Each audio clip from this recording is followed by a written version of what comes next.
अक्सर हम जो मिडिल क्लास लोग होते हैं वो सोचते हैं आईआईटी चले गए मतलब जीवन, आईएएम चले गए तो आईएएस बन गए तो 7 पीढ़ियां तर गई, मतलब अक्सर लोग इसी तरह की बातें करते हैं। बट आपने सब कुछ किया, देन वो क्या पॉइंट था व्हेन यू थॉट कि नहीं यार, मतलब ये नहीं, मेरी दिशा तो कुछ और ही है?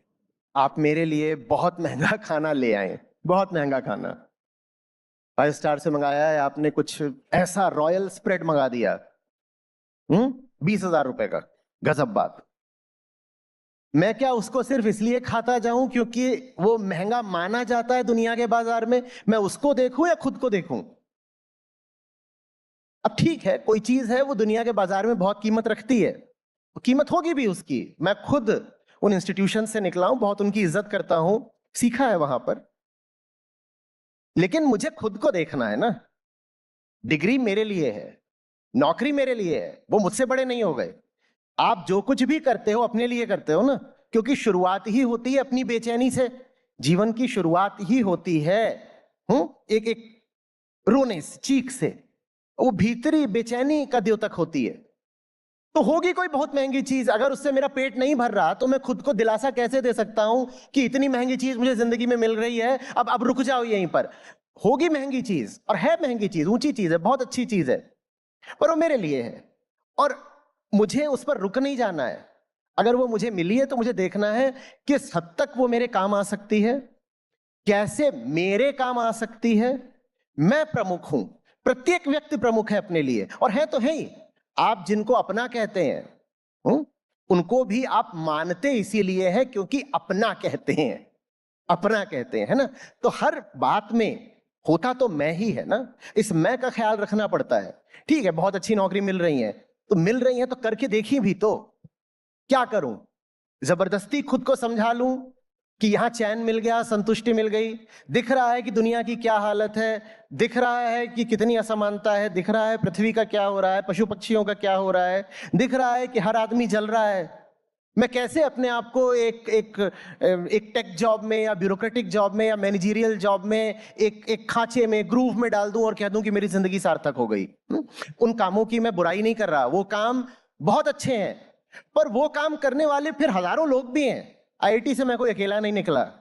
यूपीएससी में हर साल अब 800,000 लोग सेलेक्ट हो रहे हैं।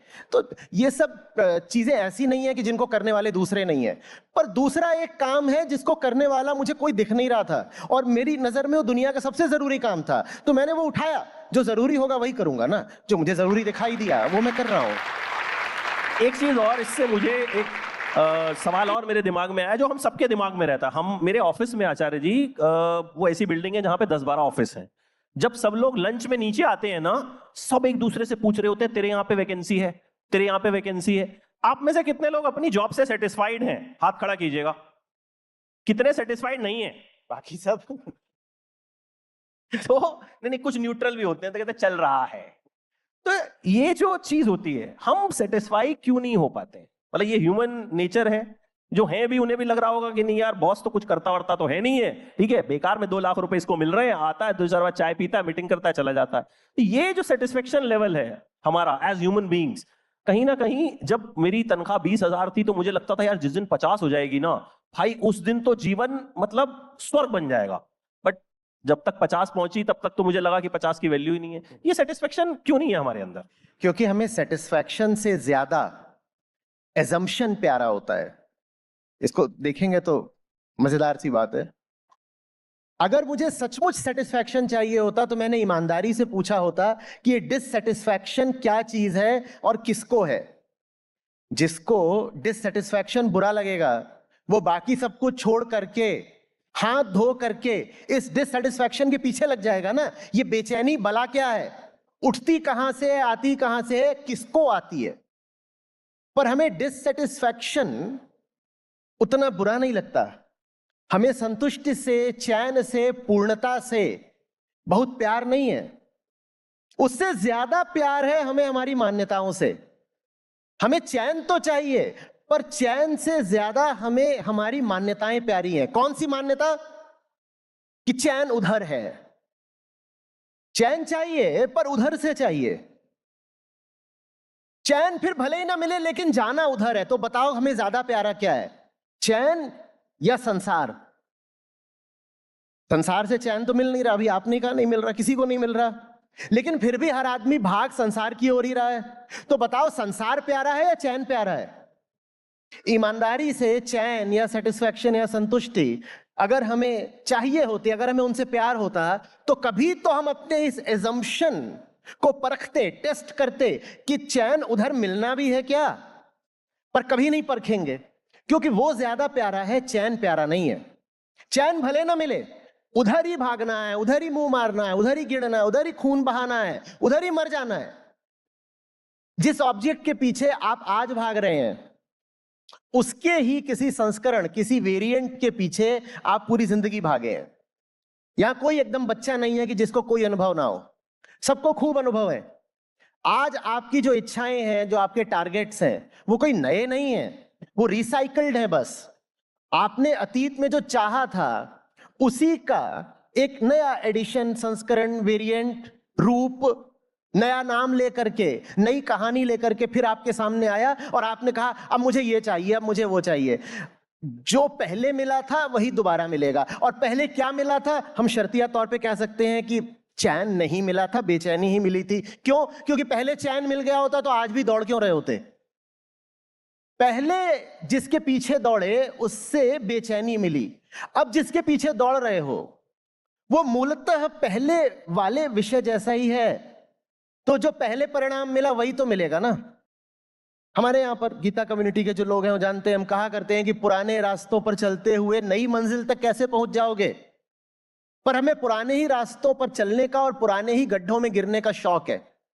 जिसे चैन चाहिए होगा ना, वो गिरने का शौकीन नहीं रह जाता, वो चैन का प्रेमी बन जाता है। वो फिर ये नहीं कहता कि भागना तो उधर को ही है, भले ही वहां पर चोट मिलती हो, धोखा मिलता हो, दुख मिलता हो, पर जाऊंगा तो मैं दुनिया के बाजारों के पीछे ही। नई नौकरी चाहिए, नया घर चाहिए, नया रिश्ता चाहिए, नए बाजार चाहिए, कई बार तो नया देश चाहिए, नया बैंक अकाउंट चाहिए, और ज्यादा इज्जत चाहिए, ये चाहिए, वो चाहिए, 100 तरह की चीजें चाहिए। सब किधर चाहिए? उधर चाहिए। चाहने वाला कौन है और वो सचमुच क्या मांग रहा है, इस पर ध्यान ही नहीं देना है।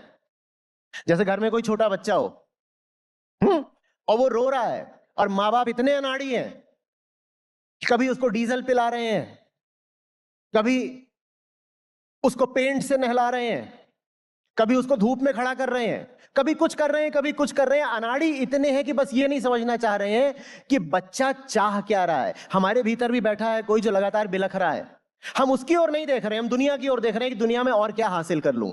अरे दुनिया में जो हासिल करना था वो आपने बहुत किया, और ब्रह्मांड इतना बड़ा है कि आप अपनी शेष आयु और हासिल करते हुए भी बिता दें तो भी कुछ हासिल नहीं कर पाएंगे। जो कुछ भी हासिल करेंगे वो पुराने जैसा ही होने वाला है। तो अब क्यों नहीं जरा दूसरी दिशा देख लेते, उधर की जगह इधर देखने लग जाते। मैं हूं कौन, मुझे सचमुच चाहिए क्या, और जो अभी तक पाया है क्या मैं उसको अपनी उपलब्धि, अपना अचीवमेंट बोल भी सकता हूं, या मैं झूठ मूठ ही फक्र करता रहता हूं, झूठ मूठ ही गिनाता रहता हूं कि ये देखो ये सब मेरी अचीवमेंट्स हैं। उनसे क्या सचमुच मुझे कुछ मिला है? जब ये ह्यूमिलिटी आती है ना, ये विनम्रता कि मैंने आज तक ये सब जो इकट्ठा करा उससे बहुत ज्यादा कुछ भीतरी तल पर मिला नहीं है, तब आदमी की जिंदगी की दिशा बदलती है।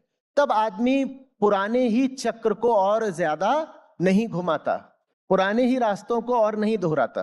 पर हम ऐसा कर नहीं रहे, तो हम कहते रहते हैं कि हमें चैन चाहिए। हमें चैन नहीं चाहिए, हमें भटकाव चाहिए, वही मिल रहा है जो चाहिए।